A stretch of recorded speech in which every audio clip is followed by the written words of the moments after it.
nuvem. Então, boa tarde a todas, todos, muito mais mulheres do que homens, assistindo a nossa querida professora Maria Clara Luquete Bingamer.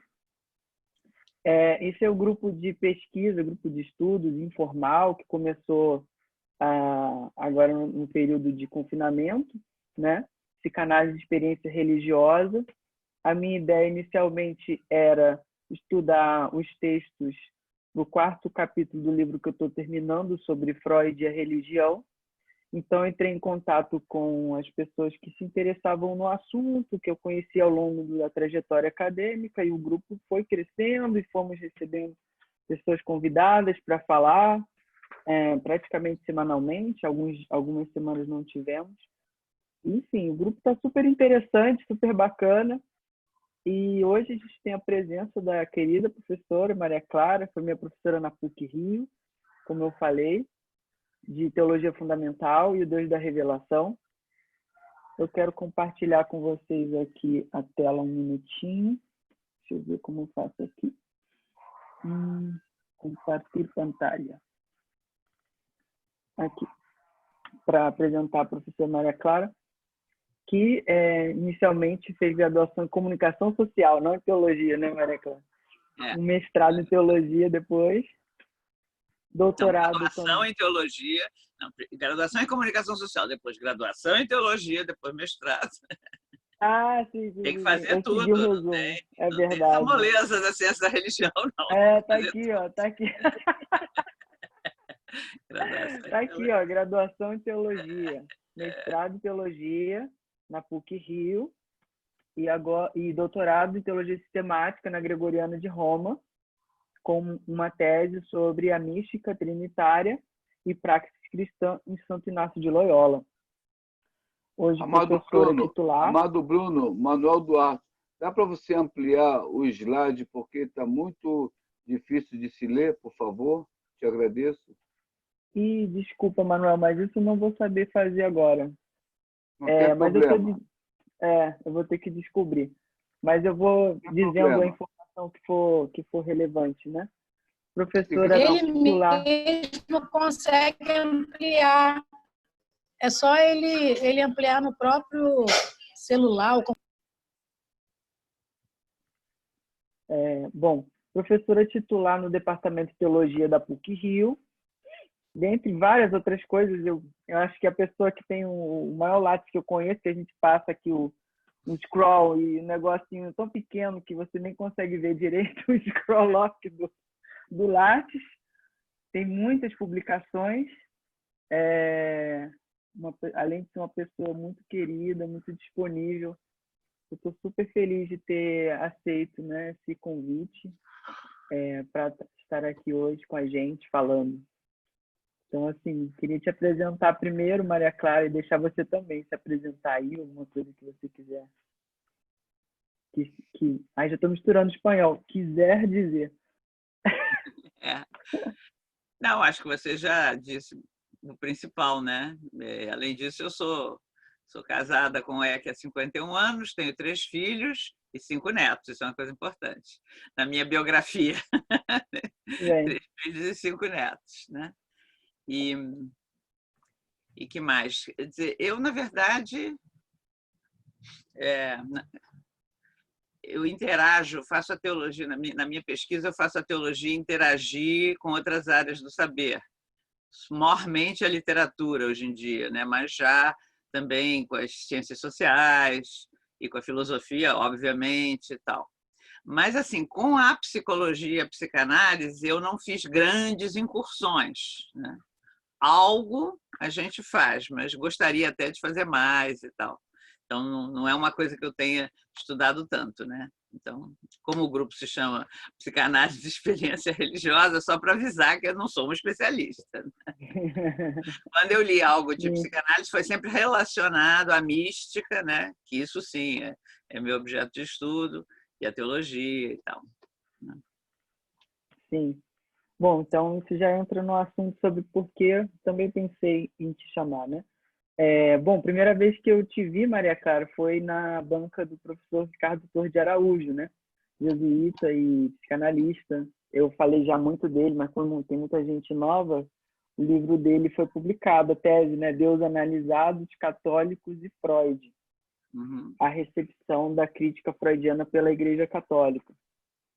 E lá, Maria Clara fez uma pergunta na banca para ele, que foi o seguinte: o que você acha que a sua tese contribui para a teologia fundamental? E essa pergunta que você fez, Maria Clara, acho que foi o que me fisgou já de cara, assim, né? Porque eu fiquei com aquilo, ficou ressoando para mim, né? O que a psicanálise pode trazer de questão para a teologia fundamental? E quando fiz a matéria com você, justamente, teologia fundamental, você brincou dizendo que a matéria ia ter o olhar freudiano na sala, ia ter um olhar freudiano na sala. Então, não sei, talvez você possa começar falando um pouco sobre, ainda que tenha sido restrita essa sua leitura sobre Freud, sobre os mestres da suspeita, né? Talvez, assim, primeiro dar uma pincelada sobre algo que você já tenha lido sobre o assunto. Então, Bruno, você sempre fala disso, né? Da defesa do Ricardo Torre, dessa Sim. frase, dessa pergunta que eu fiz a ele, né? Que, aliás, ele respondeu muito bem, a tese é brilhante, vale a pena ler, realmente muito boa. Porque nós estamos no século XXI, né?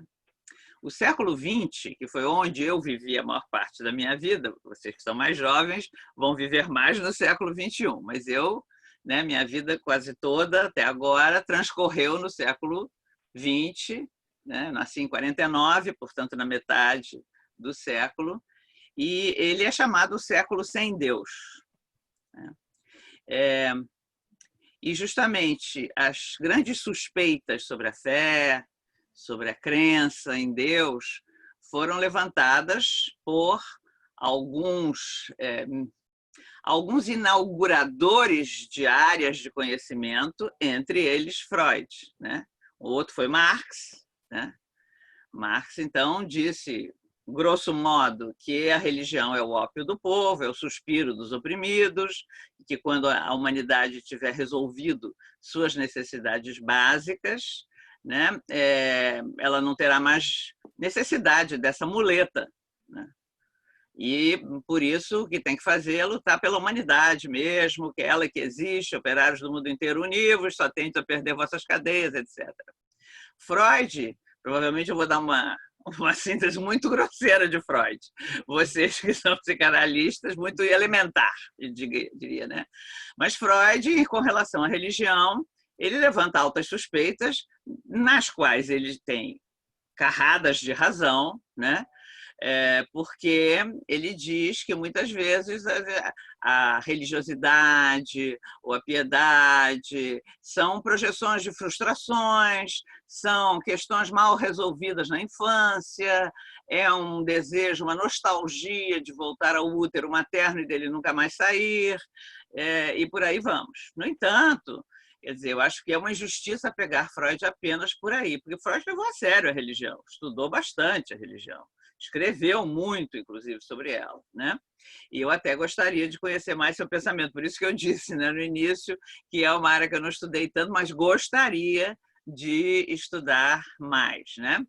Os livros do seu mestre, desse que está te acompanhando agora, do Domingues Morano, foram marcantes para nós na PUC, quando foram traduzidos ao português. Crer depois de Freud, Orar depois de Freud, né? São obras muito importantes e que fizeram acessível, eu acho, né, o pensamento freudiano a pessoas da área da teologia, né? Depois eu li, esse com mais detenimento, Michel de Certeau, que era um psicanalista lacaniano, entre outras 1000 coisas que ele era, antropólogo e filósofo e teólogo, um homem de um brilho, assim, uma coisa impressionante, pena que morreu muito precocemente, né? E Michel de Certeau, como eu, é um fascinado pela mística, né? E estudou muito a mística aplicando coisas da psicanálise, né, lacaniana, etc. Aliás, Lacan também era muito interessado pela mística, né? Então, depois eu li alguma coisa do de um psicólogo jesuíta, que ainda deve estar vivo, Denis Vasse. Não sei se é jesuíta ou belga. Não, acho que ele já faleceu. Faleceu? Uhum. Ah. Uhum. Mas ele escreveu um livro, sobretudo, que me marcou muito, sobre Santa Teresa de Ávila, né? L'autre du désir ou le Dieu de la foi, o outro do desejo ou o Deus da fé, né? Aí trabalhando sobre Santa Teresa e tal.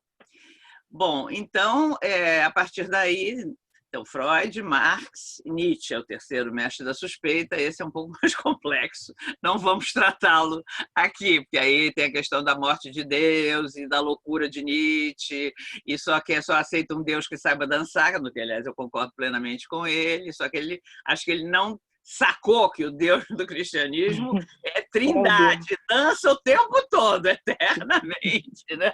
É uma dança eterna essa relação entre as pessoas divinas, né? E também com as pessoas humanas, elas fazem par. Bom, então, a relação disso tudo com a teologia fundamental. Como? Como a teologia fundamental é aquilo que ela diz, né? Ela trata dos fundamentos da possibilidade de fazer teologia. Ela trabalha com a revelação e a fé, com o dado de que a teologia não é um discurso sem pressupostos, ela tem pressupostos. E o primeiro dos pressupostos é que o silêncio eterno é rompido e o divino fala. E o ser humano escuta, né? Aí entra o nosso mestre Karl Rahner, né, que fez um texto paradigmático sobre isso, o ouvinte da palavra. Como ele definiria o ser humano, né? Não é apenas um ser pensante, um ser de razão, mas é alguém que escuta e que tem a possibilidade de escutar uma palavra que vem de mais longe, né? Uma palavra que vem de uma outra esfera que não é a minha finitude, mas que, no entanto, fala a minha finitude. E eu escuto. E posso responder, né? Então, é aí que se engendra esse ninho onde nasce a possibilidade da teologia. Deus fala, o ser humano escuta. Só sabemos que Deus falou porque o ser humano escutou, homem ou mulher. E falou do que escutou, e acreditou no que escutou, né? E aí vem a fé.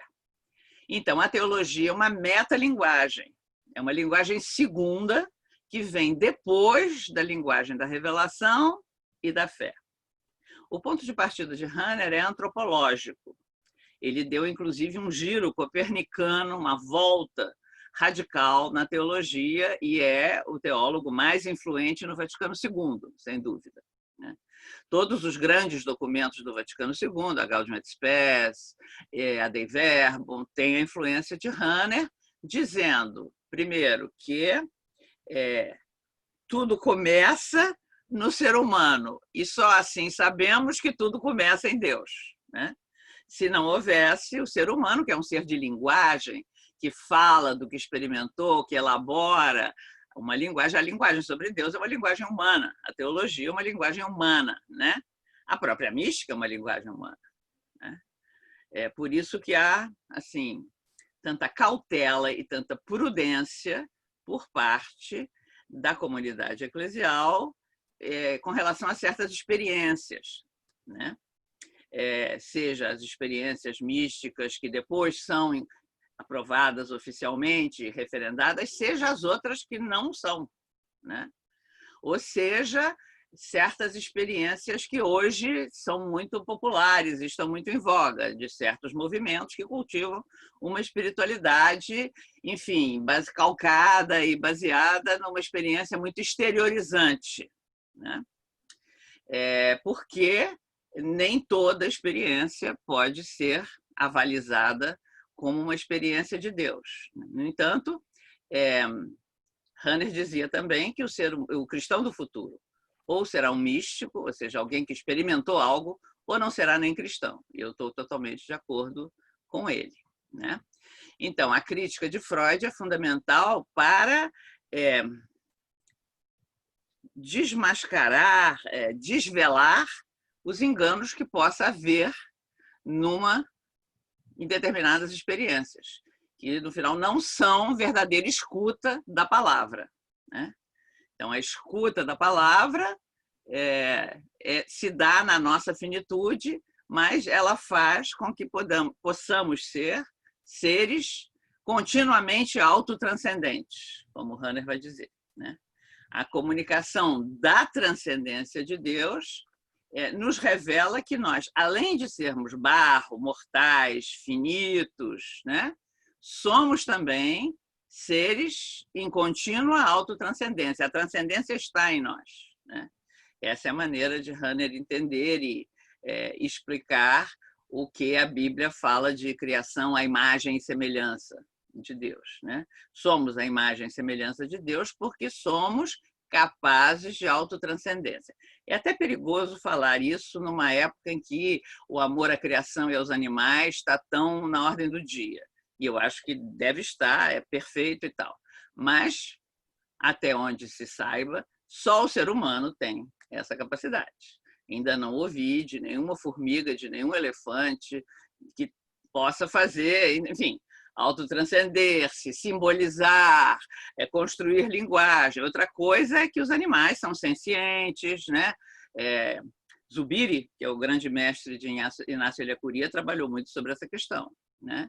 E há muitos teólogos hoje que trabalham sobre a teologia animal, mas é diferente. Leonardo Boff tem um texto muito interessante, antigo, de 72. É o primeiro Boff, né? O Boff ainda bem rahneriano, antes dele ter começado a sua produção teológica maciça da teologia da libertação e hoje da ecologia, né? É um texto chamado Constantes Antropológicas e Revelação, onde ele compara o ser humano a um carrapato. Eu até brinquei com ele, podia ter escolhido um animal mais nobre, né? Ele disse, não, mas eu quis realmente trabalhar com a figura do carrapato, que ele se move e vive, e a vida dele se resume em 2 instintos, 2 sentidos, o do tato, né? E o do olfato. Ele cheira onde tem sangue, chupa, e pelo tato se agarra nas superfícies rugosas e sobrevive. E acabou a vida do carrapato. É cego, é surdo, não ouve, né? O ser humano é um pouquinho mais complexo, né?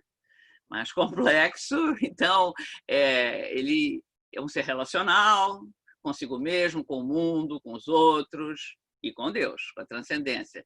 Com Deus, seja pela resposta da fé, seja pela nostalgia da ausência, seja pelo sentimento antitético de revolta, o escritor francês Albert Camus, que tem sido muito lido ultimamente, porque tem um livro chamado A Peste, né, que tem muito a ver com o que nós estamos vivendo hoje, era desse tipo. Ele não, é muito simplificante falar que Camus era um ateu. Não, ele era antiteísta, né? Que ele dizia, ele topava com a pergunta da Teodiceia, como é que Deus, sendo todo-poderoso e totalmente bom, pode fazer com que permitir que haja tanto mal no mundo. E aí ele se debate, mas no fundo a verdadeira pergunta de Camus era como é que se pode ser um santo sem Deus? No fundo era esse o seu desejo, né? E eu acho que a confirmação disso, talvez eu puxe a brasa para minha sardinha, é que ele era louco de admiração por Simone Weil, por essa filósofa e mística francesa, a tal ponto que, antes de receber o prêmio Nobel, ele escreveu uma carta à mãe dela, pedindo se ele podia se recolher um dia inteiro nos aposentos dela, porque achava que ela era o maior espírito do século XX. Bom, então, Camus, toda a vida... sobre a questão de Deus, não há só a fé ou a descrença. Há muitos matizes aí no meio, né? E tudo isso é desafio para a teologia fundamental. A teologia fundamental fica na fronteira, né, entre a teologia sistemática e a cultura, a vida, as outras ciências, as outras áreas, e por isso é que ela é tão desafiante. Mas, Bruno, aí talvez você queira fazer outras questões. Ótimo, muito bom para a gente começar. Então, eu queria mostrar um livro aqui que eu estou lendo. Eu até brinquei com a Maria Clara que é difícil despedir das bibliotecas europeias, porque realmente é uma quantidade assim, de geografia impressionante. Esse livro que Mestres da Suspeita, Críticos da Fé. onde eles recolhem É um livro organizado? É uma obra coletiva? comentários. É uma obra coletiva coletiva. de...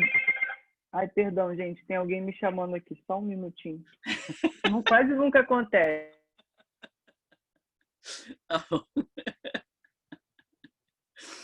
O Bruno é uma gracinha, né? Parece filho da gente. A gente tem vontade de adotar. Maria Clara, eu vou aqui atender que é o correio em um segundinho. Tá bom. Provavelmente alguma das encomendas aí. Foi. Seu livro. Eu encomendei livros para ele. E agora eu não se sabe quando é que ele vai voltar, então provavelmente ele vai ter que mandar pelo correio. Vamos ver como é que consegue. Mas então a gente pode continuar conversando. Então, é isso, né? Então, com a psicologia, digamos assim, com a psicanálise, eu acho que tem um campo de diálogo imenso, realmente, né, entre a teologia. E tem muitos teólogos que têm feito isso, né? Então, eu, pessoalmente, não tenho, mas gostaria de fazê-lo mais ainda, porque como eu, cada vez mais, venho trabalhando uma teologia que é inseparável da espiritualidade, né? Porque isso foi outro debate. Houve um tempo em que se quis divorciar a teologia da espiritualidade. Acabou fazendo mal às duas, porque a teologia ficou um negócio seco, duro, rígido, e a espiritualidade ficou no campo das devoções, as duas sofreram, né? E agora não se concebe uma teologia sem espiritualidade. Bom, isso eu estava continuando a conversar enquanto você foi ver o correio. Não, você não vai acreditar, Maria Clara, que é o seu livro que chegou. Meu... Enquanto você está falando, não é possível. Um presente para mim. Ótimo! Aquele Olha, que coisa impressionante. A mística feminina deve ser, né? A mística feminina. A gente aproveita esse momento e entra no tema, né? A mística com rosto de mulher. Você me pediu. Ótimo. E tô louca para ler. Da mística em Águila. Gente, que coisa inesperada. Eu estava dizendo, então, desse livro, Mestres da Suspeita, em que até onde eu entendi, são jesuítas e outros colaboradores de Barcelona, tem que é uma mulher também, que fizeram textos sobre Feuerbach, como o primeiro deles, né, que deu origem, por assim dizer, que influenciou o Marx, o Nietzsche e o Freud. E o que é curioso é que o último capítulo, colocado como talvez um mestre da suspeita, é Santo Inácio de Loyola. Olha! Gostaria de ver como é que lê em Santo Inácio como mestre da suspeita. Interessante. Mas não deixa de ser um pouco, né? Não deixa de ser um pouco. Santo Inácio, na verdade, todo mundo conhece como o artífice da contra-reforma, né? O católico. Mas Santo Inácio vive a cavaleiro entre a reforma e o catolicismo, na verdade, entre a Idade Média e a modernidade. Talvez quem incorpora e assimila a modernidade para dentro da vida religiosa e tudo isso, né? Certamente foi o modelo de ordem religiosa que ele fundou, é totalmente diferente dos anteriores, né? Por isso demorou muito a ser aprovada, né? Porque ele não queria que houvesse 300 mil momentos ao dia em que o religioso tinha que estar no convento rezando matinas, laudes, não sei o quê, Tudo bem que isso os contemplativos fizessem e tal, mas a ordem dele era missionária. Se estivesse na rua, trabalhando, como é que ia voltar para casa? Não dá.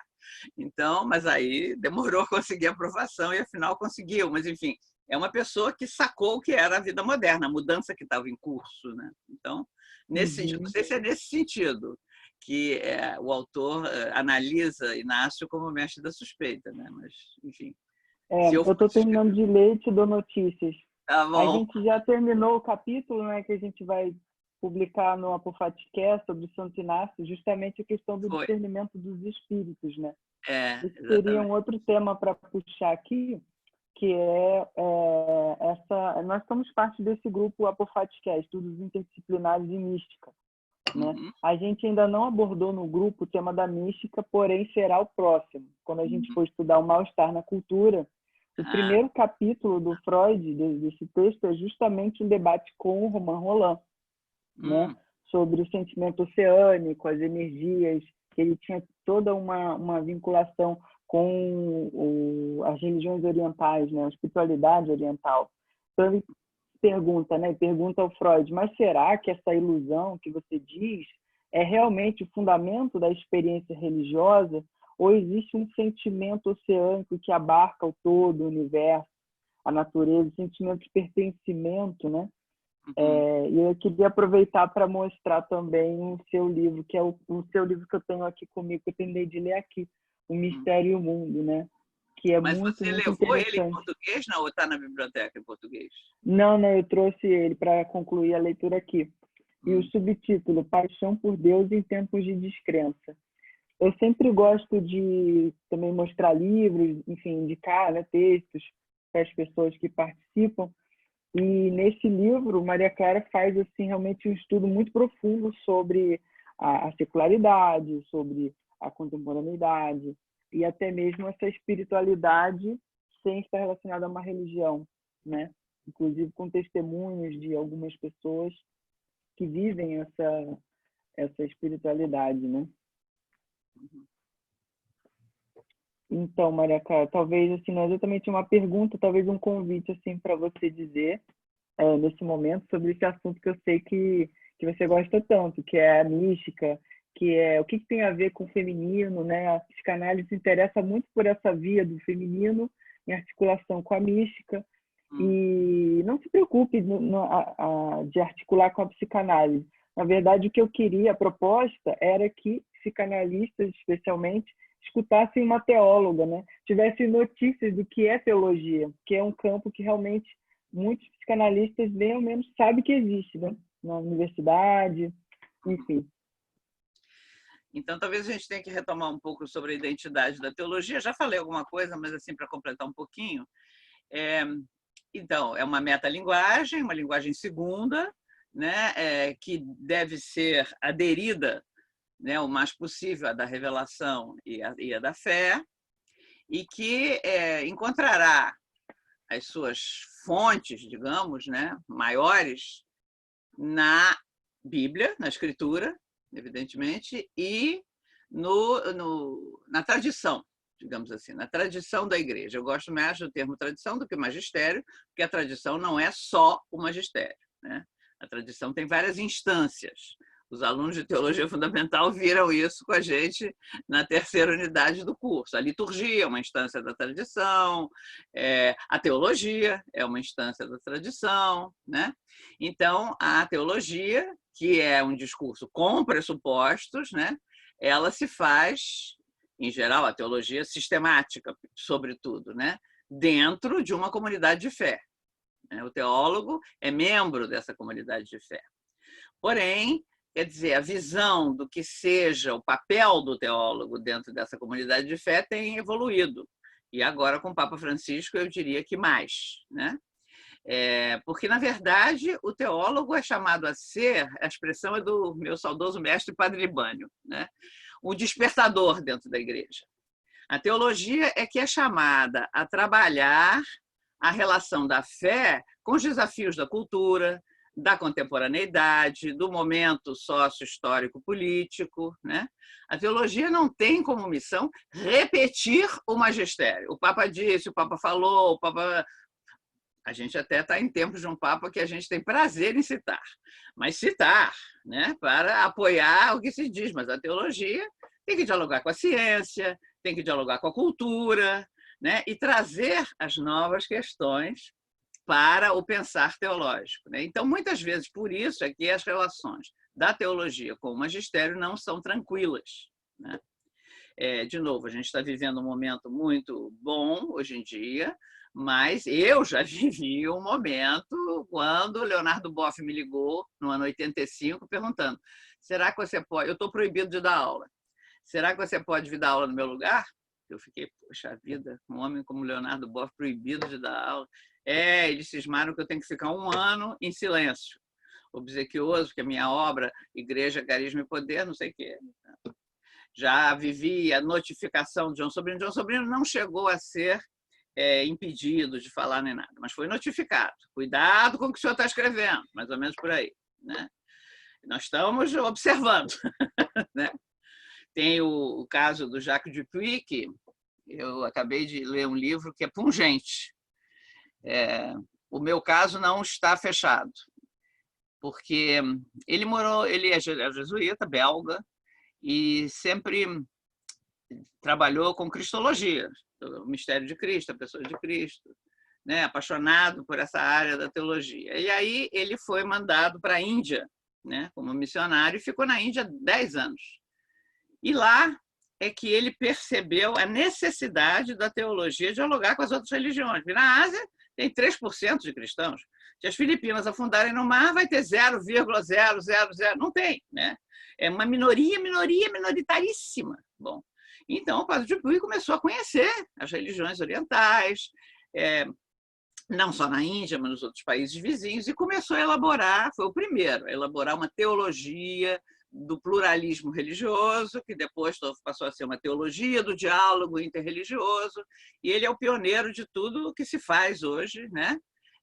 Dentro da igreja, dessas coisas, do diálogo com as outras religiões. Tem um documento do Vaticano II que assevera a necessidade de dialogar com as outras religiões, porque há verdade nas outras religiões e tal.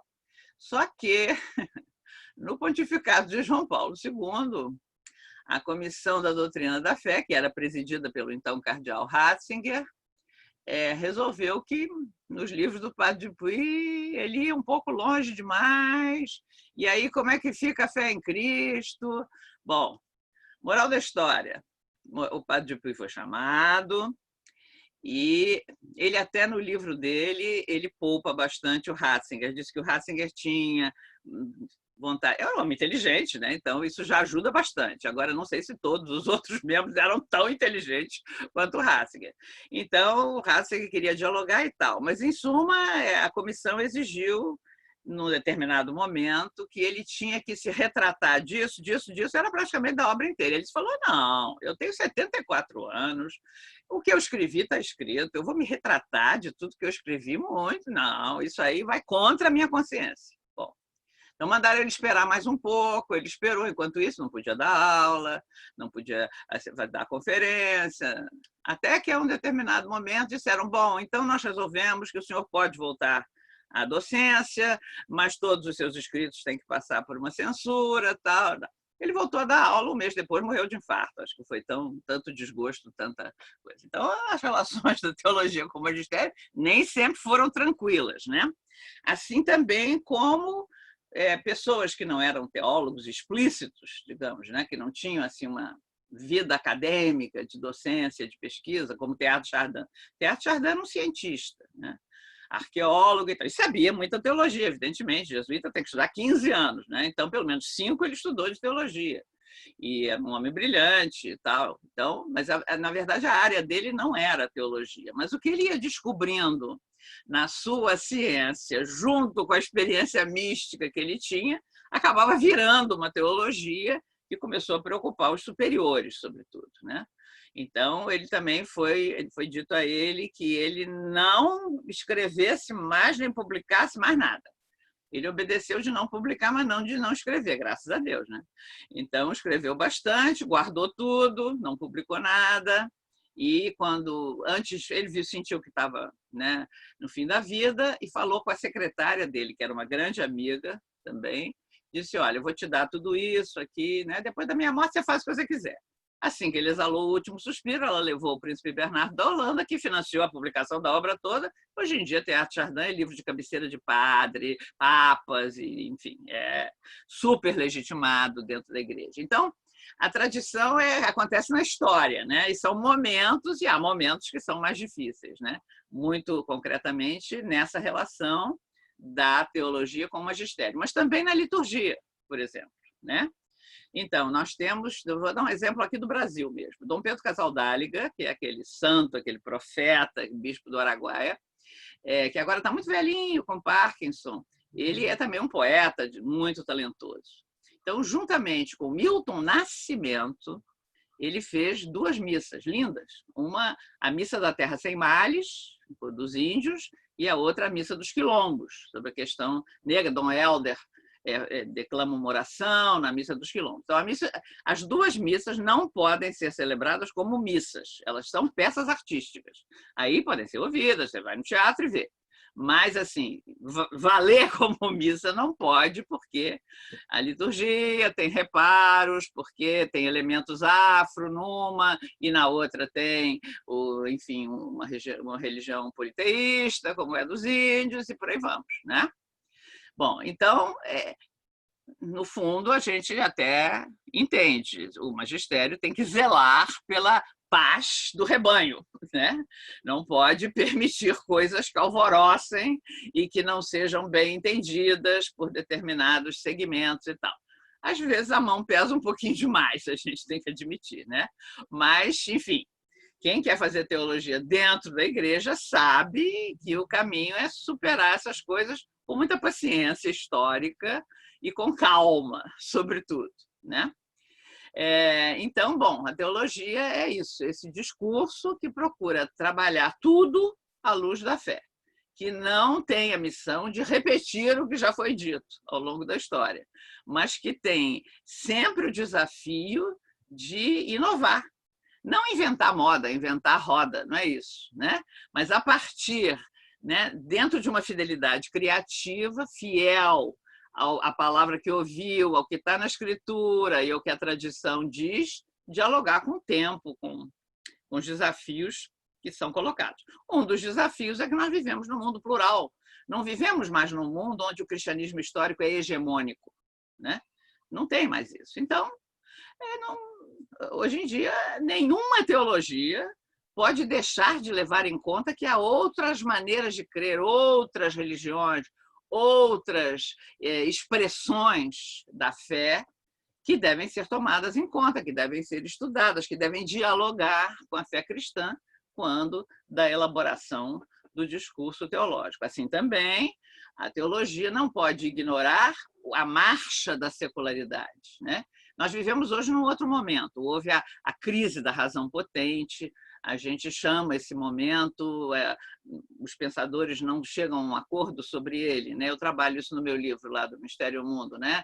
Tardomodernidade, hipermodernidade, pós-modernidade. O fato é que é um outro momento onde não há mais a contestação radical, né, do religioso e da fé, como há na modernidade e suas utopias e seus modelos. Muitos desses modelos caíram, né?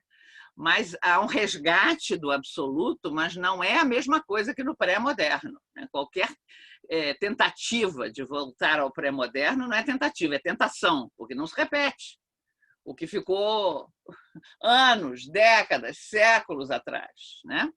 Então, é outra síntese, é outra coisa, né? E é um absoluto sem rostos, talvez, né? Um absoluto que encontra novas formas de crer e de se expressar. E um dos sintomas desse momento, né, e que faz desafio à teologia também, é o fato de haver uma certa liberdade em relação ao pertencimento institucional, por exemplo. Mas isso não implica que não haja uma sede de espiritualidade, por exemplo, né? Então, a espiritualidade se revela como muito desejada hoje em dia. Não tanto assim a pertença à religião institucional. Mas isso também não definiria totalmente o tempo em que vivemos, que, por outro lado, nós vemos que os movimentos mais fechados, mais rígidos, têm adeptos, têm vocações. Isso, para mim, é o maior mistério de todos. Eu acho uma coisa extraordinária. Como é que um jovem hoje, com toda a liberdade que se descortina diante dele, vai procurar um movimento onde, seja que não pode cortar cabelo e as mulheres não podem usar calça comprida, não sei o quê, seja que não podem ler o que querem, porque só pode ler os livros do fundador, porque não sei o quê. E, no entanto, me parece que talvez, né, essa excessiva fluidez, né? Acho que quem melhor trabalhou sobre isso nas ciências sociais foi Bauman, né? Bauman, que fala do líquido, né? Essa liquefação, em geral, das coisas acaba gerando uma certa insegurança, talvez, nas novas gerações. E eles preferem ir para uma comunidade onde digam a ele, isso é certo, isso é errado. Se fizer isso, vai para o céu, se fizer isso, vai para o inferno. E não se portou bem, leva castigo, se portou bem, ganha presente. Não querem, é uma recusa de entrar na idade adulta da liberdade, onde você tem que discernir, escolher e tal. É um desejo de voltar, né, a uma pertença onde te diziam o que você devia fazer, né? Eu acho que isso teve seu momento, foi bom enquanto foi, mas houve um momento em que um papa percebeu que tinha que mudar, porque não tinha mais condição. João 23, que foi eleito como mandato tampão, porque ele era bem ancião já, um homem extraordinário, tinha feito um trabalho maravilhoso como núncio, tinha ajudado a salvar milhões de judeus na guerra, mas ele estava muito idoso já. Então, estavam sem saber quem botar de papa, depois de Pio XII, que era um homem que falava, sei lá, 12 línguas, uma coisa de cultura e tal. Quando morreu, todo mundo ficou meio órfão, né? Bom, então, João 23, que aí vai ser rápido, a gente pensa em outro, só que ele revolucionou a igreja. Então, quando João 23, em 62, faz o programa de rádio que anuncia que vai fazer um concílio, que a abertura mesmo, a inauguração foi em 65, ele diz, não vamos fazer um concílio para condenar heresias. Já fizemos isso várias vezes. Não.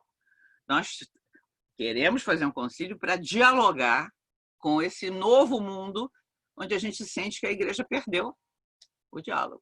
E nós queremos voltar a dialogar com esse mundo. E foi aquele tufão que varreu a igreja, e ele morreu. E deixou a batata quente na mão do sucessor, tadinho, que penou, mas levou o negócio firmemente, graças a Deus, né? O concílio está aí, né? Os frutos ainda estão. Depois nós tivemos uns 30 anos aí, onde parecia que o concílio estava meio escondidinho, agora ele, né, voltou com força total. Bom, então tudo isso é aquilo com que a teologia tem que lidar. Por um lado, né, os sinais dos tempos, uma categoria muito importante no Concílio Vaticano II, os sinais dos tempos, para onde estão apontando os sinais dos tempos, né? E, por outro lado, a igreja, a comunidade a qual o teólogo pertence, do qual ele é membro e do qual não quer sair. Isso é importante, quer dizer, muitos teólogos foram condenados por heresia. A definição do herege é assim, aquele que não quer sair da igreja. Ele quer ficar. Agora, ele briga em torno de um ponto. É diferente do apóstata. O apóstata quer sair, quer deixar tudo para trás, quer abandonar tudo. Mas o herege não. Teve hereges que sofreram o pão que o diabo amassou e, no final, acabaram dizendo que abjuravam de tudo, porque eles não queriam sair da igreja, né? Na verdade, eles não queriam deixar a igreja, eles queriam ficar, né? Só que eles viam uma coisa que outros não viam, né? E que o magistério não via, e que o Papa não via. Entre eles, podemos citar Galileu, né? Galileu Galilei, que foi reabilitado na virada do milênio. O Papa João Paulo II falou, a igreja pede perdão por todas as vezes que usou de violência, mesmo em defesa da verdade, né? E aí inclui-se Galileu, depois Lutero. Lutero é outro, né? Então, Lutero, herege, excomungado, tal. A igreja precisava de uma reforma? Eu acho que sim. Quando está vendendo indulgência, acho que precisa de uma reforma, né? Então, agora, teve outras coisas pelo meio. Não foi tão puro assim. Entrou política, não houve diálogo com Lutero, se tivesse havido, talvez a história tivesse sido diferente, né? Então, Lutero teve o apoio dos príncipes alemães e aí aconteceu o cisma, né? O cisma que lamentavelmente aconteceu. Agora o ecumenismo está tentando reconstruir, né? Porque é um absurdo que cristãos que recebem o mesmo batismo e rezam o mesmo credo estejam divididos. Até hoje, né? Outras igrejas, a outra igreja, devia ser uma igreja só, mas enfim, né? Isso aí é tema para a teologia do ecumenismo. Então, aí sobre eu acho que aí é um campo, né? Toda a questão da vida eclesial, do discurso sobre a fé, é um campo que eu entendo que interesse a psicologia e a psicanálise, né? Porque aí entram em jogo as paixões humanas, os desejos humanos, né? Os limites humanos também, né? se trata de seres finitos, né, limitados, procurando dizer, viver segundo o que não tem limite, né? Então, sempre há inadequações, há conflitos, há tudo aquilo, coisas, opressões, né? Coisas que interessam a psicanálise. O Bruno sabe que eu me interesso muito pela obra, leio muito de uma psicanalista búlgara que vive na França, Julia Kristeva, né? Acho ela brilhante. Ela se interessa muito, inclusive, pela mística, escreveu muito, escreveu um livro desse tamanho sobre Santa Teresa, né? E justamente o que ela trabalha, né, nos seus escritos é a questão da libertação do sujeito pela fala, pela linguagem, né? Ela se dedicou à psicanálise sempre por causa disso. Ela era fascinada como o falar sobre si, o discurso sobre si, libertava. E ela sustenta a tese de que Santa Teresa foi uma freira tão diferente das freiras do seu tempo por isso. Porque os seus diretores espirituais disseram a ela que escrevesse as suas experiências e ela obedeceu. E o escrever, né, foi fazendo com que ela se libertasse e descobrisse um mundo, né? E aí, bom, depois efetivamente pusesse por obra, né, aquilo que ela experimentou, aquilo que ela escreveu, aquilo que ela viveu, digamos assim, né? Então, eu acho que tanto a psicologia como a teologia são discursos, né? Discursos que lidam com o antropológico, com o ser humano, evidentemente, né? Só que a teologia, enfim, lida com esse ser humano, pensa esse ser humano na sua relação consigo, com o mundo, mas também com Deus. E a psicologia procura mergulhar mais fundo nas motivações do ser humano, nos desejos, né? Onde entram também, né, as motivações espirituais, religiosas, tudo isso, né? E aí, Bruno? Tem alguns comentários aqui no chat, né? A Cláudia disse: adoro sua forma de explicar de um jeito tão claro a teologia. É verdade. Coisa de mulher, isso é coisa de mulher. A mulher procura umas imagens assim, mais simples para explicar as coisas. Roberval, muito relevantes as reflexões apresentadas. E precisou se despedir. Fátima está concordando. Professora é brilhante na maneira de explicar. Eu acrescento também que a capacidade gestual dela de comunicação está preservada mesmo à distância. É italiana fala com a mão. Cláudia, confirma. Parlando. Muito bom. E aí tem a pergunta, qual é o nome da psicanalista búlgara? Julia Kristeva, com K. Maria José já até colocou. O Rodrigo. Isso, a Zezé já escreveu, Julia Kristeva. Vale a pena ler, uma mulher assim, extraordinária. Ela se declara ateia, né? Mas é uma pessoa fascinada pela crença, então é uma ateia. Poxa, se todas fossem assim, não dava conta o mundo de tanto interesse pela religião e pela mística e tudo isso, né? Ela inclusive, desculpa, ela tem relação muito boa, muito próxima com altos dignatários da igreja. Ela já foi convidada várias vezes pelo cardeal Martini para falar na Catedral de Milão, quando ele era cardeal, quando ele era titular da sede de Milão. E o cardeal de Paris a convida todos os anos para fazer um dos encontros da Quaresma. Ela que fala, né? Sério? Eu não sabia já disso. falou sobre o sofrimento, já falou sobre o novo humanismo, que é uma das propostas dela. Ela tem um grupo de pesquisa que propõe para a Europa um novo humanismo. E é muito amiga, íntima amiga de um grande amigo meu, de um teólogo americano, David Tracy. Acho que é o maior teólogo vivo de língua inglesa, né? Toda vez que ela vai uma vez ao ano aos Estados Unidos e sempre está com ele, é muito amiga dele. Então, é uma pessoa que se relaciona bem com o meio eclesial. Era muito amiga de Michel de Certeau, né? Conheceu bastante Michel de Certeau e ela conta até, não me lembro em que livro, ela conta que quando foram celebrados os funerais dele, tinha aquele monte de jesuítas, né?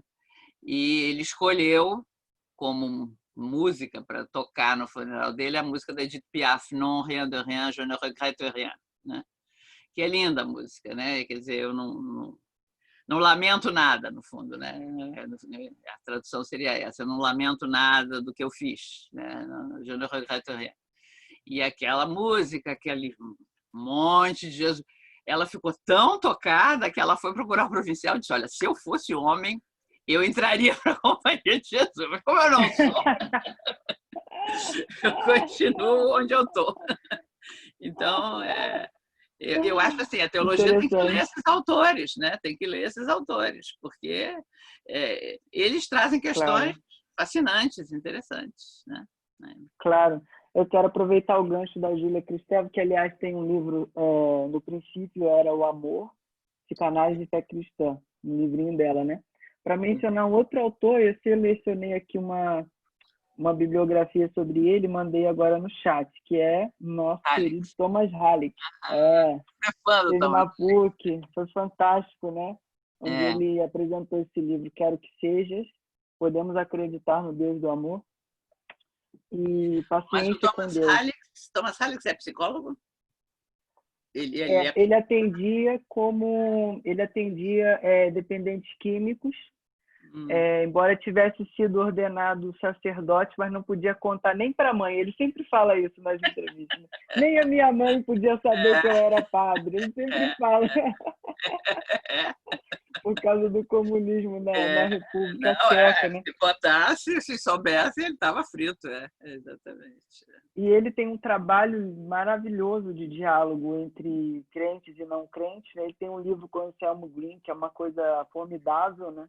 Que eu coloquei aí também, Livrar-se de Deus, interrogação, quando a crença e a descrença se encontram. E eu acho que eu também mencionei para um psicanalista amigo meu, William Amorim, eu acho que o Thomas Halleck ele é fundamental para os psicanalistas que querem dialogar com a teologia. Inclusive, eu disse para ele no e-mail, para o Halleck, que eu acho que o que ele traz ajuda muito a avançar nas questões que o Lacan traz sobre o triunfo da religião, que eu não tinha lido ainda ninguém que conseguisse trazer algo que conseguisse, a partir das questões que o Lacan traz, avançar. Então, assim, realmente recomendo altamente o Thomas Halleck.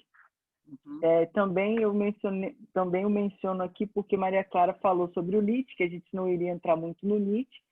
Quem quiser saber mais sobre o Nietzsche, o Halleck sempre menciona o Nietzsche, né? Eu fiquei espantado com esse Paciência com Deus, que foi premiado, eu nem sabia, eu fui ver, em que ele dialoga Nietzsche com Santa Teresinha do Menino Jesus. Eu falei, meu Deus, olha, o que tem a ver esse diálogo realmente é extraordinário. Em qual livro, Bruno? A Livrar-se de Deus? Não.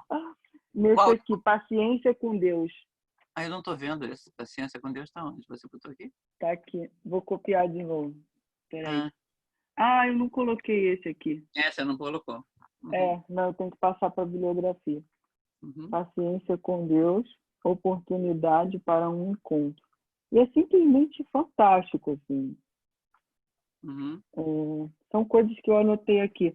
Outra coisa que eu anotei sobre o Rahner, né, que você traz como um dos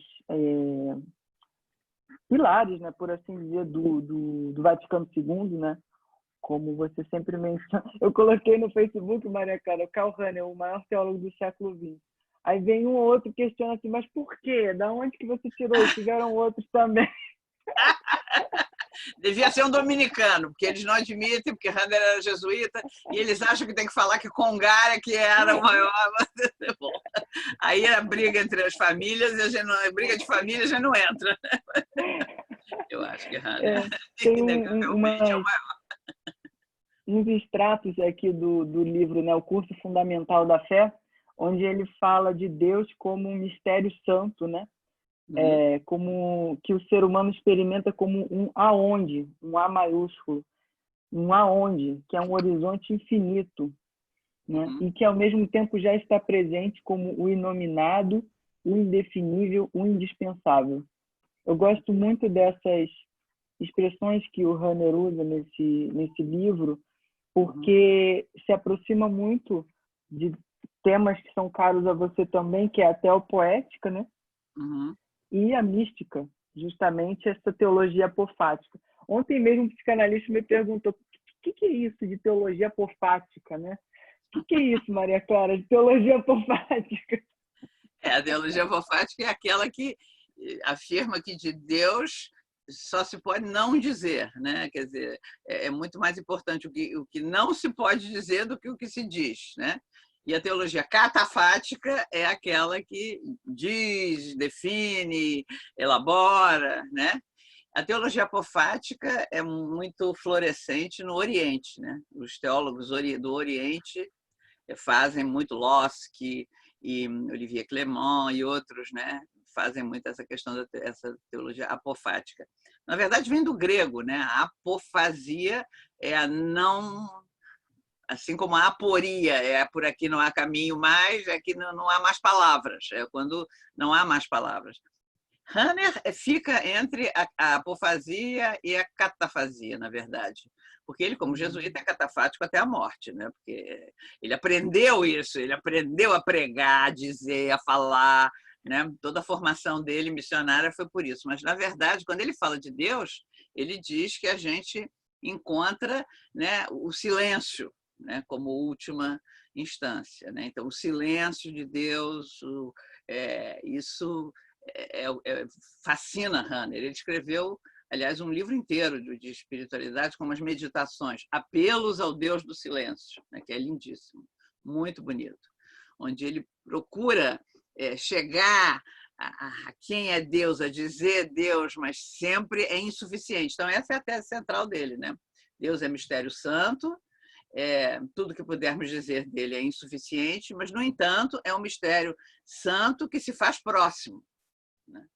Que se faz próximo, que pode ser ouvido como palavra, que pode ser experimentado, né?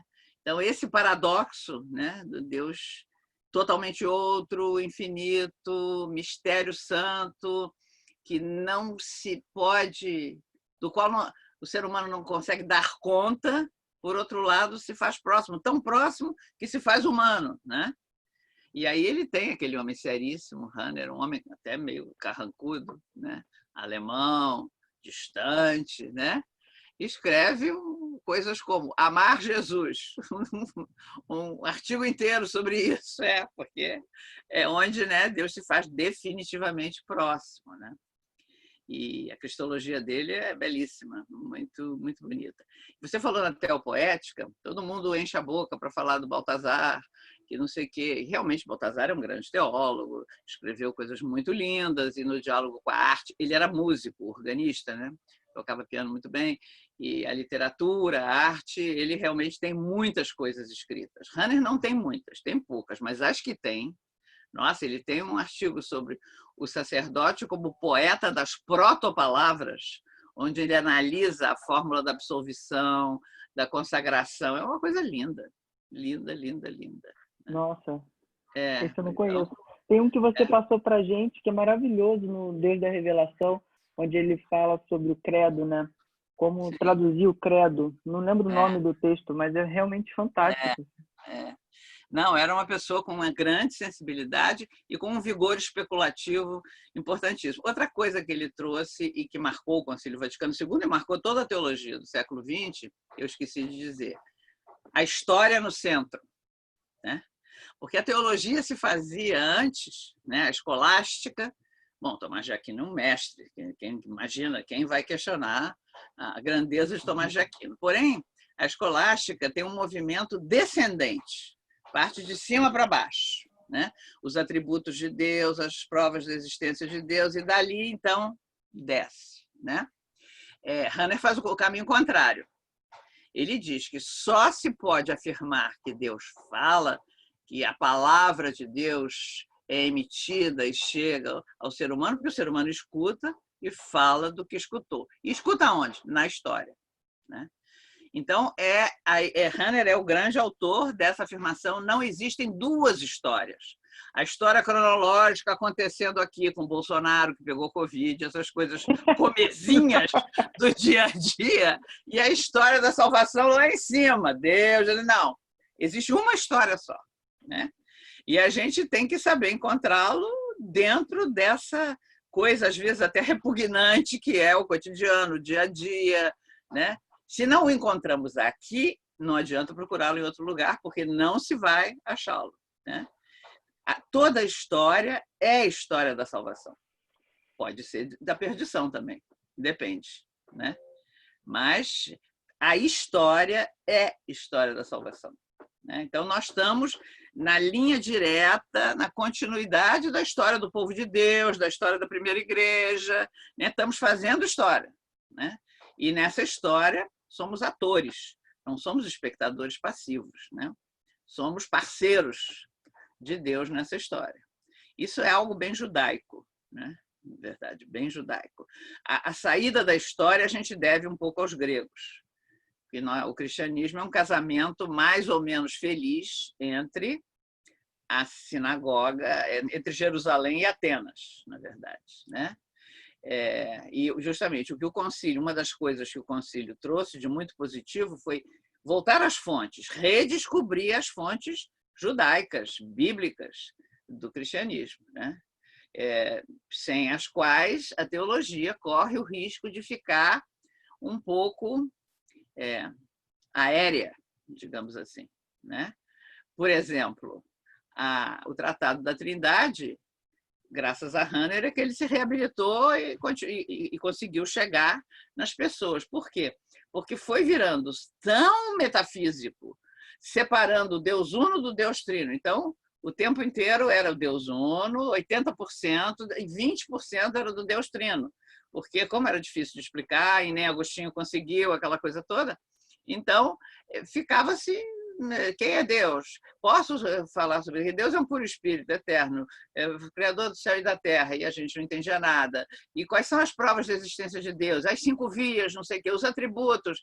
Ficava-se nisso, né? E, na verdade, quer dizer, o Deus da revelação deve ser buscado onde revelação há.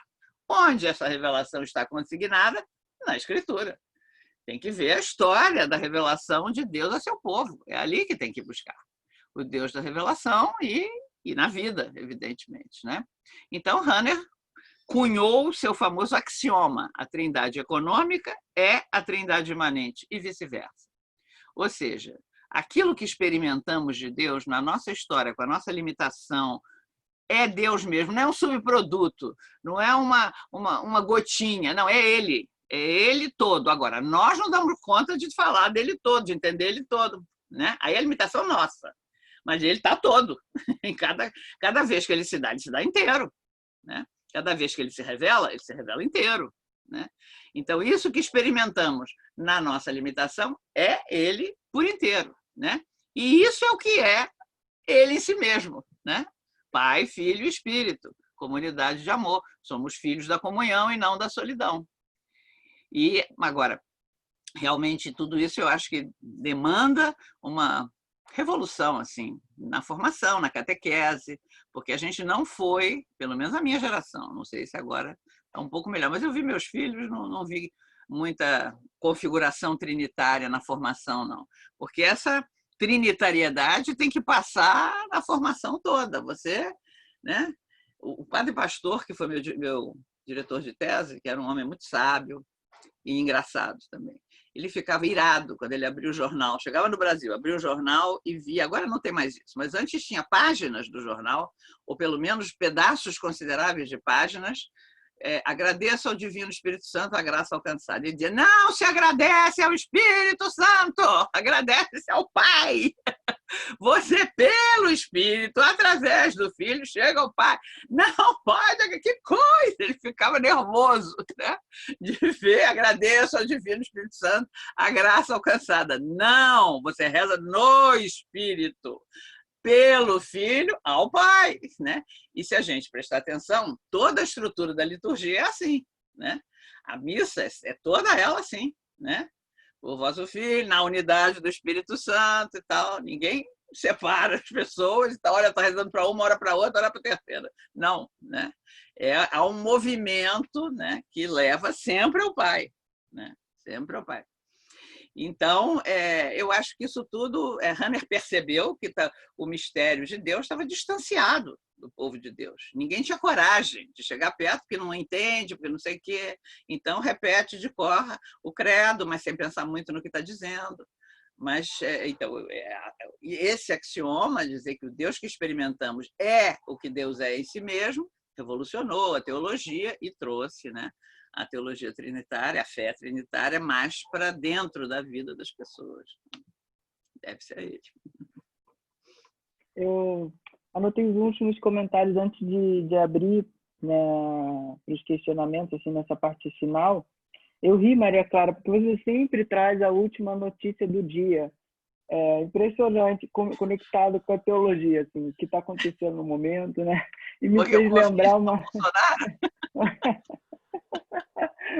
Colocar o Bolsonaro como uma questão da história humana, e também é nessa história que a gente é chamado a atuar, e que é onde Deus atua também. E eu fiquei me lembrando do irmão Eudson, que me acompanhou, jesuíta, onde ele disse uma vez que o padre Libânio falava de que era preciso ter a Bíblia numa mão e o jornal na outra. Conectado com a... E também fiquei pensando na profecia e poesia, nessa conjugação entre política e teopoética, né? Que você sempre insiste. Especialmente pensei no cardeal Tolentino, né? Que escolheu como lema episcopal olhar os lírios do campo. E essa frase, não sei se está atrapalhando, tem mais pessoas falando aqui. Essa frase, uma colega me entrevistou um dia desses e eu falei para ela, essa frase de Jesus, né, o olhar os lírios do campo no Evangelho, ela é, para mim, paradigmática, porque ela mostra esse movimento, ou seja, que o Evangelho, de alguma forma, ficou atrás das categorias helênicas, né, como você falou. Então, a eternidade acaba sendo supervalorizada em detrimento da matéria. Da história, né? Da história. Da vida e esse concreta. Resgate, exato, e esse resgate do Concílio Vaticano II, especialmente da matriz hebraica, do cristianismo, né, ajuda a equilibrar um pouco, né? E assim, por último, uma questão que eu acho que é uma provocação para a gente aqui no grupo também, é uma coisa que eu já penso há anos, mas assim, eu vou levar muito tempo ainda para conseguir escrever sobre isso. É assim, como fica a psicanálise da religião em relação à Trindade? Eu acho que é algo assim a ser muito elaborado, porque na crítica freudiana não se tem em conta, ao meu ver, a Trindade, né? Se tem em conta, como ele chega a dizer no texto que a gente está estudando agora, O Homem Moisés e a Religião Monoteísta, ele se refere ao judaísmo como religião do pai e ao cristianismo como religião do filho, né? Ou seja, o espírito fica de fora, né, do olhar freudiano, assim. O Lacan tem a teoria do RSI, Real Simbólico Imaginário, Novo Romian, que eu acho que foi altamente influenciada pela Trindade, né, pela noção da Trindade. Jung, a teologia da Trindade. Jung trabalhou também a Trindade. Jung, né?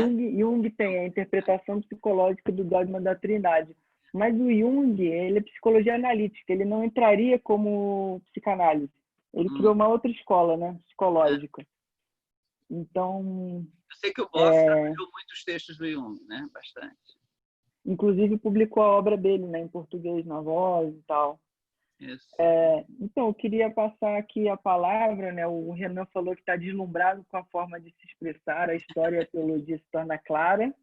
E Cláudia fez um comentário que eu pedi a ela se poderia falar, porque foi super interessante, né? A respeito da mística em Roma. Ela está em Roma, né? Então, seria bem legal ela falar para a gente. Está no epicentro. Bom, primeiro que tudo, eu quero agradecer, porque acho que ajuda muito para entender melhor a teologia e com uma forma de se comunicar, como o Bruno disse, justamente, que é bem direta.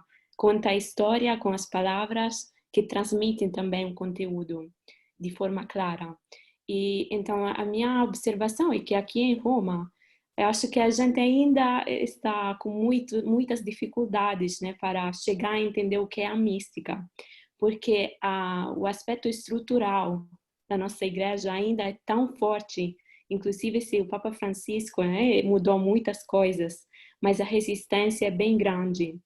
E para mim o que me ajuda é que eu trabalho no dia a dia com irmãs vindas de todos os lugares do mundo, e com a irmã em particular eu trabalho sobre a proteção, a salvaguarda dos menores e também dos vulneráveis, dos adultos. E o que me ajuda é que ela sempre traz para mim o elemento da mística. Ela diz para mim, é importante recuperar a ideia do Cristo universal também, de entender o que é isso, como eu vivi na Ásia. E ela me ajuda para entender, para estar mais consciente do que estamos vivendo também no dia a dia, porque o clericalismo é muito forte, inclusive entre as irmãs, né? Sim, eu acho que também isso me deu muito a pensar na sua reflexão sobre a revolução de entender a história da salvação no dia a dia, nas dificuldades das histórias de quem sofreu, né, por abusos. E algo que eu queria partilhar, que eu estou lendo, é de O Deus das Surpresas, de Gerard Hooke, jesuíta. E ele fala que um dos sinais do falso arrependimento da igreja, que vai tentar recuperar essa história da salvação, e que seguir sempre esse aspecto institucional e se esquecer do que é o elemento crítico ou da mística também. Os dois aspectos, a crítica e a mística, uma crítica construtiva. Eu acho que isso foi um espaço muito bom para entender. Que bom. Cláudia, essa questão dos abusos é uma ferida, é uma chaga, né, na gente. É muito triste, né?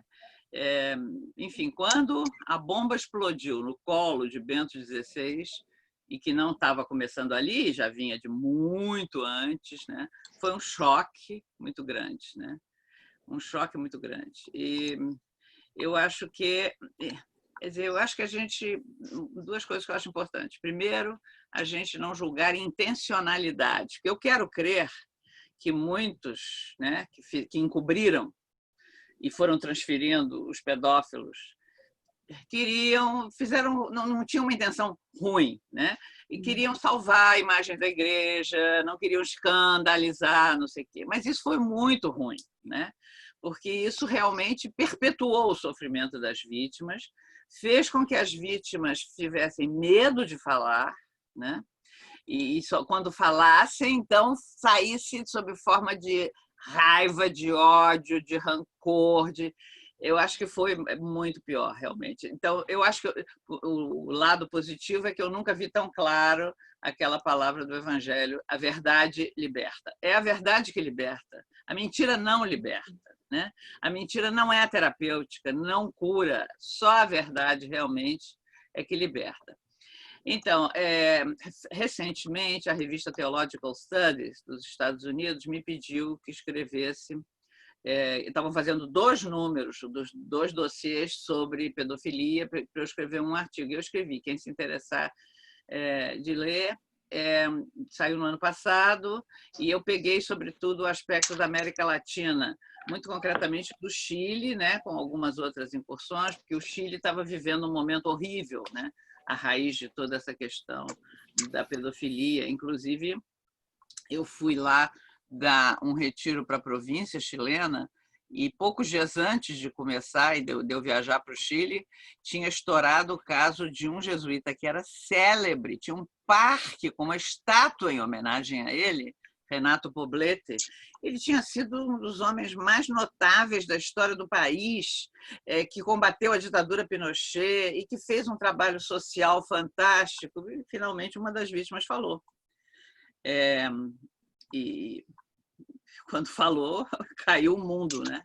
Para muita gente, os que tinham encoberto ele, inclusive um que era amigo meu, eu perguntei: mas você era da mesma comunidade dele, você nunca notou nada? Ele disse, não, de manhã ele era muito assíduo à oração comunitária, ia sempre à Eucaristia. De tarde ele tinha muito trabalho. Quem é que ia botar o cachorro, o perdigueiro atrás dele, né? Então, é algo assim, muito... Mas o retiro foi uma experiência muito boa. O pessoal estava muito ferido, né? Mas foi bom, foi bastante bom. Então, eu acho que agora o Papa Francisco me parece que está seguindo o caminho certo. Tolerância zero, receber as vítimas, falar com elas, enfim, né? Me parece que a coisa está caminhando e eu acho que tem que caminhar na direção de uma transparência, de uma verdade cada vez maior, porque o encobrimento nunca é o caminho, nunca é o caminho. Tá? Obrigada pela sua observação. Aqui o Eduardo me enviou em privado que essa frase, fazer teologia com a Bíblia em uma mão e jornal na outra, é do Karl Barth. Ah, então o Libânio pegou do Karl Barth. Eduardo veio, não, olha, essa frase veio do fulano. Pegou do Karl Barth. Gente, então tá aberto, assim, a gente tem uns minutinhos, se alguém quiser fazer alguma pergunta, algum comentário.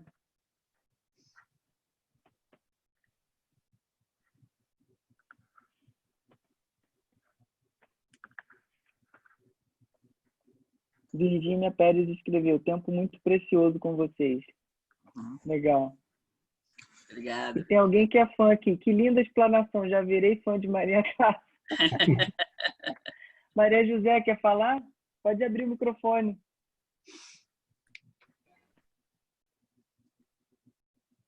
Consegui. Gente, eu estou muito feliz. Gente, a gente tem que fazer isso várias vezes, né? A Maria Clara é uma pessoa que ela jorra, né? Ela jorra. A gente comentava isso lá em Portugal, na apresentação dela sobre a Clarice Lispector. E aqui com Mauro Lopes, né? Eu assisti a entrevista. A Maria Clara, quando ela começou a falar da Clarice Lispector, sabe, o mundo tinha outra cor. Eu sou sua fã, Maria Clara, eu não sei o tanto que você eu sabe. sou sua também, então. Somos fãs assim, praticamente. Nossa, a questão da mística, quer dizer, a pesquisa, quer dizer, o que você traz, o que você acrescenta. Eu li um artigo seu no livro do Marcos Reis, Linguagem Mística, sobre a Simone Weil, né? Enfim, obrigada por esse momento realmente tão precioso. Ô, Bruno, eu vou atravessar um pouco a questão da psicanálise e vou trazer uma coisa do Jung, pode? Opa, claro. Sim.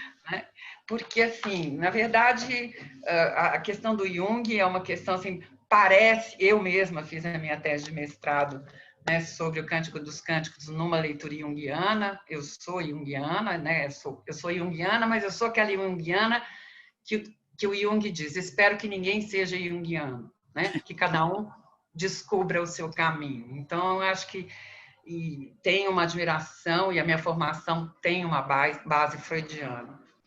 E o Jung, uma hora, ele diz, né, ele vai dizer que Deus é um dado psíquico, né? É claro que essa frase, eu vou até ler um pedacinho da citação para ela não ficar solta.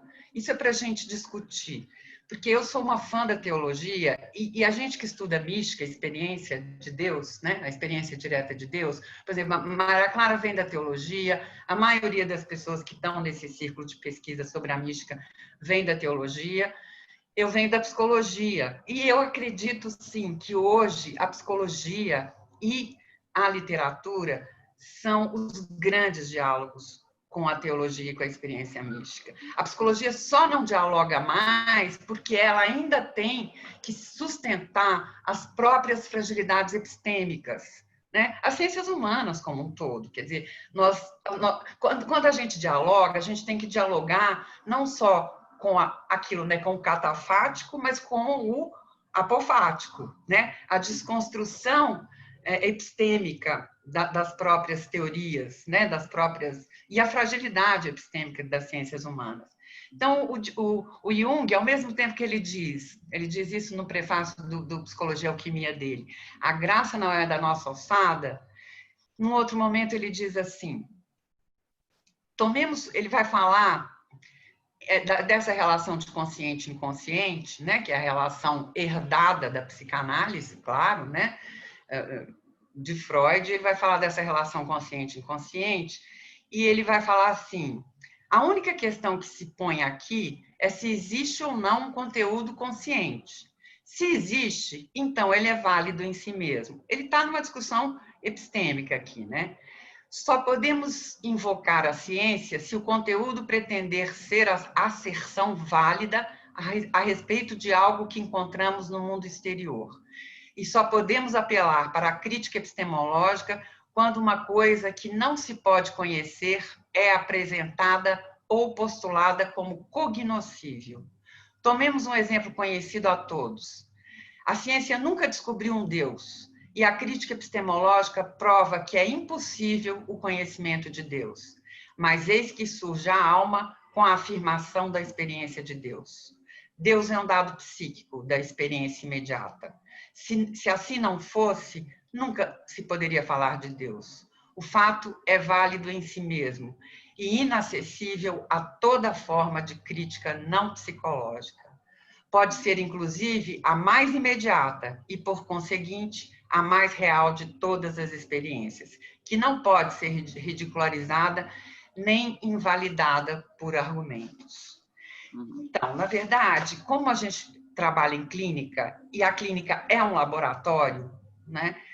A minha pergunta e a minha pergunta não, a proposta de uma reflexão aqui, Maria Clara, é exatamente nesse lugar onde a clínica é um laboratório humano. Às vezes alguns pacientes falam: ai, Maria José, eu acho que isso é espiritual. Aí a minha vontade de responder assim: tudo é espiritual.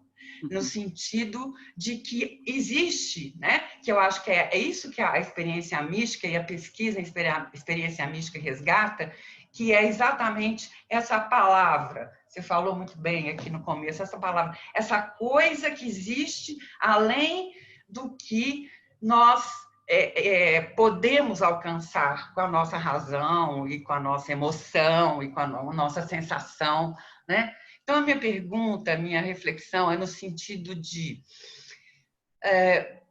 como é que a gente pode estabelecer um diálogo através ou a partir, né,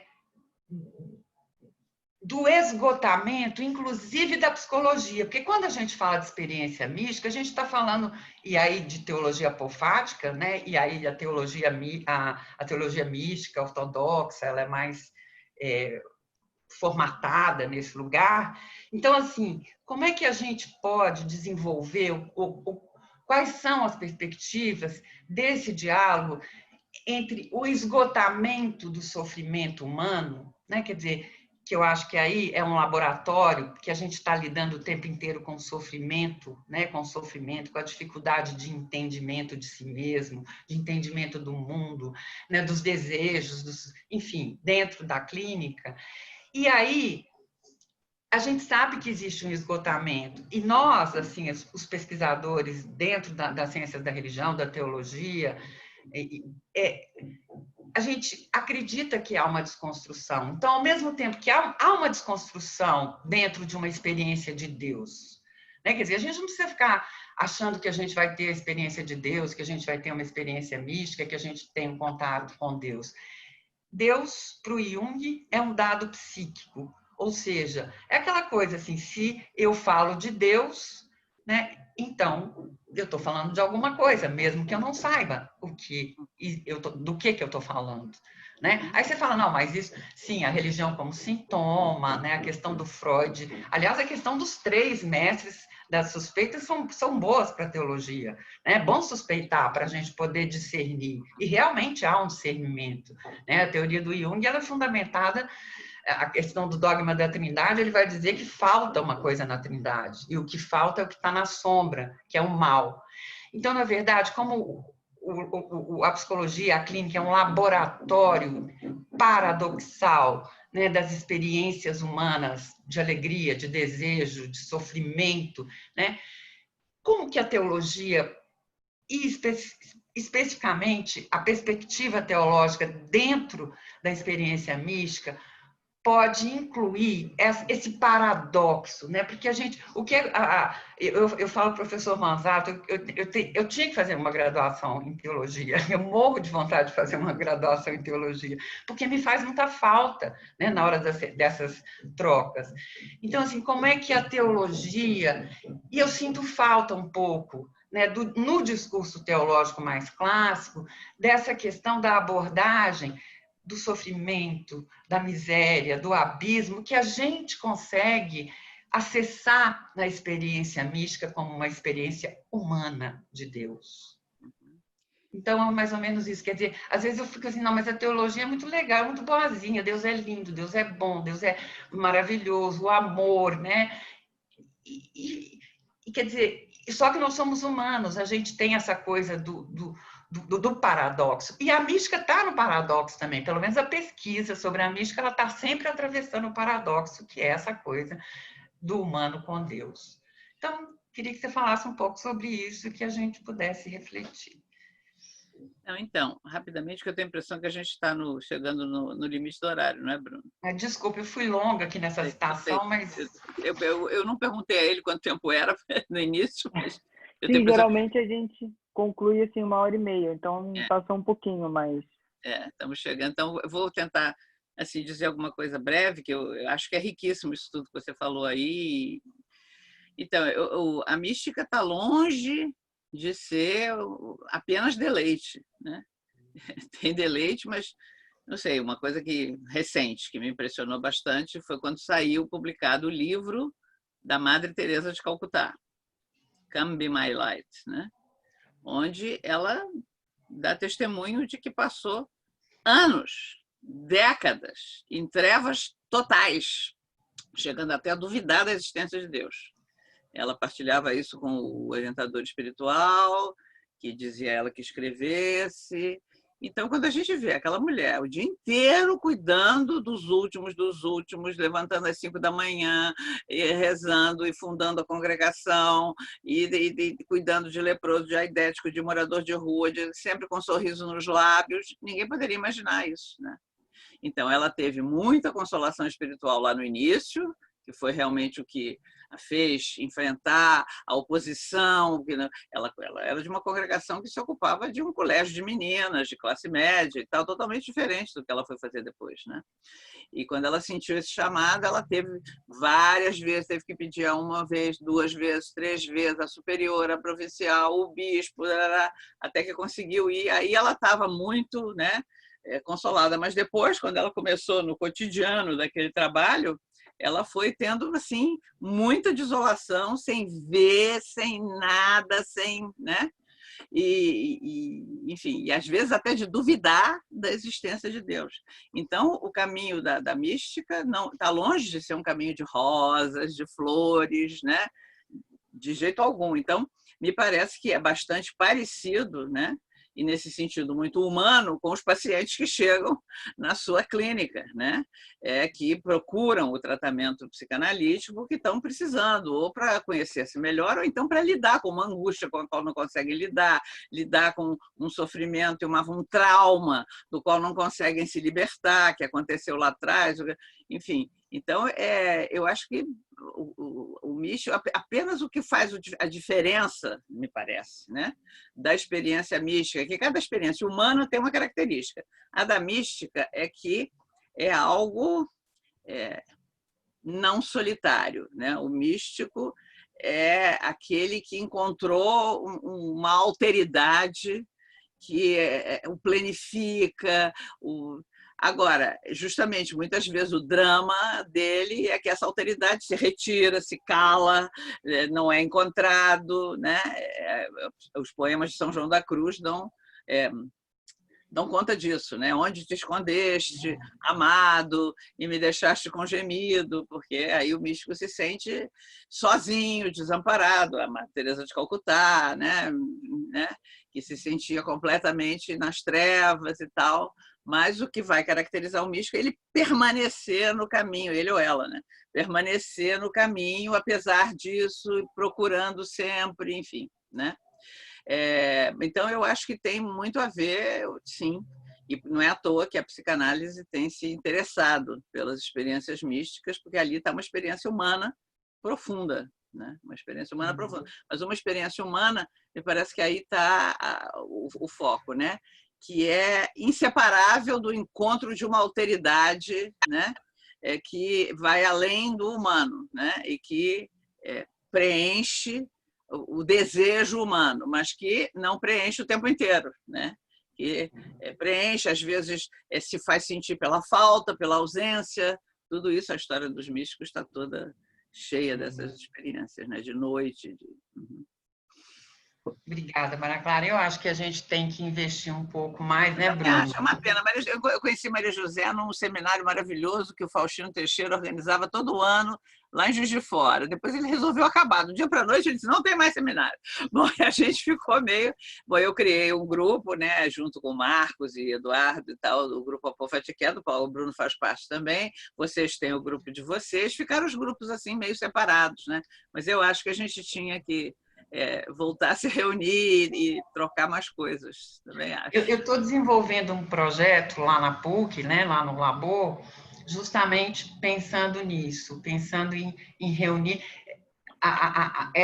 trazer todas essas pessoas, porque a gente tem poucos pesquisadores da experiência mística, mas muito engajados. Esse último ano eu conheci muita gente no Nordeste, em Santa Catarina, Universidade Federal, as pessoas mas estão assim, muito isoladas. Eu acho que, de alguma forma, eu estou desenvolvendo um projeto para a gente poder fazer um cruzamento a partir de 2020, para a gente poder ter mais contato e mais discussões, porque é todo mundo muito engajado, mas é pouca gente e está todo mundo meio isolado, né? É isso mesmo. Obrigada, Maria Clara. Nada, querida. Prazer. Interessante Obrigada. Ter uma junguiana, né? Tinha mais uma pergunta aqui do Wilson. Eita, barulho aqui. Wilson Barbosa. Professora Bingemer, a ideia da trindade imanente de Karl Rahner comunga do conceito panenteísmo de Krausismo? Não conheço. Quer falar, Wilson? Krausismo. Bom, panenteísmo eu entendo. Krausismo, não. Panenteísmo, justamente. A espiritualidade naciana é panenteísta, encontrar a Deus em todas as coisas, né? Mas todas as coisas não são Deus, né? Você encontra ele em todas as coisas, né? Então não é panteísmo, né? Porque todas as coisas são Deus, seria panteísmo, né? Então panenteísmo, então Rahner como jesuíta, sim, eu acho que ele vive e comunga desse panenteísmo. Agora, krausismo eu não sei, eu não conheço, não sei se é um pensador, uma corrente, não sei. Wilson está aí? Ele tinha pedido para falar, mas eu não estou vendo. Acho que ele já foi, né? Teve gente que teve que sair. Ou talvez não está conseguindo falar, porque eu vi que ele abriu o microfone, mas não está saindo o som. Ah, pode ser, mas eu não estou vendo ele aqui, não. Na minha página, pelo menos. Que pena. Bom, Wilson, depois, se você quiser, me escreve. Você me ouve? Opa, agora sim. Apareceu? Apareceu. Na verdade, uma correção, ou na verdade é a corrente, né? Porque é o autor, Karl Federer, que é o filósofo alemão, que é o criador desse termo panenteísmo, que a gente ouve muito dentro da teologia, né? Aí eu queria ver essa relação, mas você já explicou bem e já respondeu. Ah, tá bom. Da trindade realmente. Tá ótimo, muito obrigado. Obrigado. Legal. Bom, gente, não sei se alguém quer fazer mais uma última pergunta. Acho que podíamos encerrar. Né? Então tá, muito obrigado para todos que participaram aqui. Eu vou mandar para vocês a gravação, para quem quiser rever ou quem não pôde ver, para Maria Clara também pode deixar. Tá bom. Muito obrigada. Obrigada a todos, foi ótimo. Obrigada, foi ótimo. Gente. Foi ótimo, obrigada. Um abraço. Obrigada. Obrigada. Tchau, gente. Obrigado. Tchau. Tchau, obrigada.